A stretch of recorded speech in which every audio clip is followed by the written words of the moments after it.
peuple congolais, à nos frères africains et à la communauté internationale.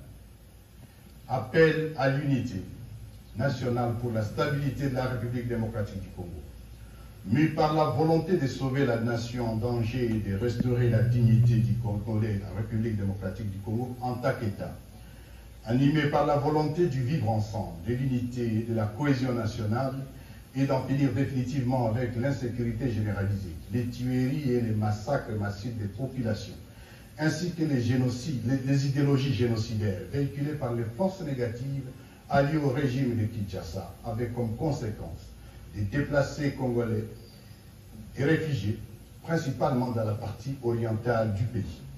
Convaincus que les statuts et le bien-être du Congo ne dépendent que des Congolais eux-mêmes et pas d'autres, considérant que la problématique de l'insécurité et l'instabilité consécutive à la faiblesse, sinon à l'absence de l'État, dure depuis plus de 3 décennies sans aucune solution durable.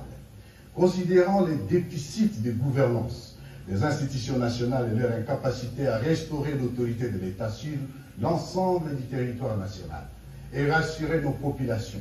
entendu qu'il est malheureusement établi que le régime actuel de Kinshasa a instauré plutôt un mode de gouvernance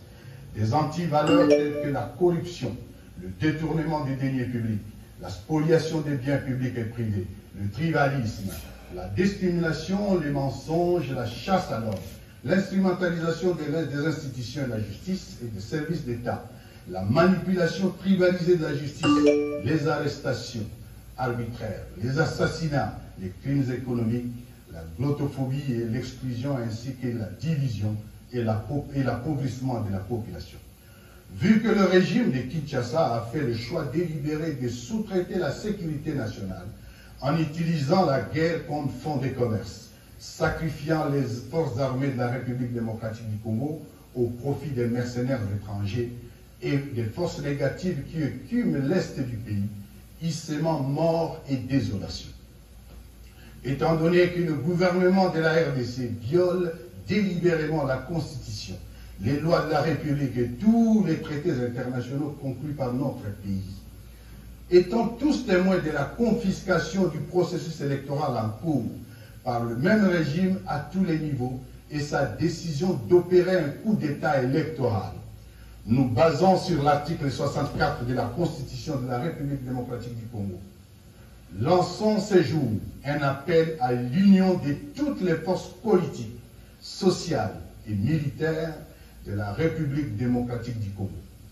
Décidons d'œuvrer ensemble pour la mise en place d'une dynamique structurée pour la refondation de l'État et la résolution des causes profondes des conflits récurrents pour le retour de la paix définitive en République démocratique du Congo. Notre plateforme est dénommée Alliance Fleuve Congo, AFC en sigle. Notre appel s'adresse précisément aux groupes et sensibilités ci-après: les partis politiques, les plateformes de la société civile, les forces de résistance et d'autodéfense populaire, les forces armées de la République démocratique du Congo FARDC, les leaders communautaires et de la diaspora. Tous les patriotes partageant cette urgence de changement sont invités à nous rejoindre sans délai pour sauver notre pays et y instaurer une gouvernance cohésive dans l'unité et la paix, la refondation d'un État qui assume ses responsabilités régaliennes fondées sur la loi et qui assure la sécurité de tous. Mesdames et messieurs, je vous remercie. Nous sommes